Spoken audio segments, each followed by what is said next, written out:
একটা ছোট পরিবার, একটা ঘর আর তিনজন মানুষের পরিশ্রমে গাঁথা জীবনের গল্প। পরিবারটিকে টিকিয়ে রাখার জন্য বাবা তার জমিতে কৃষিকাজ করে। ছোট্ট রহিম বাবার সাথে মাঠে কাজ করে, বলে, পড়ালেখা আমার দ্বারা হইব না বাবা, আমি তোমার কাজেই হাত লাগাবো। কিন্তু বাবা জানে এই পথে জীবন চলে ঠিকই, কিন্তু সামনে এগোনো যায় না। বলে, না, তুই বড় হবি। রহিমের যাত্রা শুরু হয় স্কুলের বেঞ্চ থেকে আর শেষ হয় একদিন ডিগ্রি হাতে ঢাকা বিশ্ববিদ্যালয়ের মঞ্চে। এখন সে ফিরে এসেছে, কিন্তু বদলে গেছে। নিজের মাঠে ড্রোন চালিয়ে কীটনাশক স্প্রে করে, প্রযুক্তির ছোঁয়ায় গড়ে তোলেন নতুন কৃষি।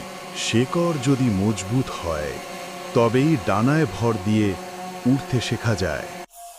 প্রযুক্তিতে গড়া কৃষির নতুন অধ্যায় শুরু হোক শিক্ষার হাত ধরে।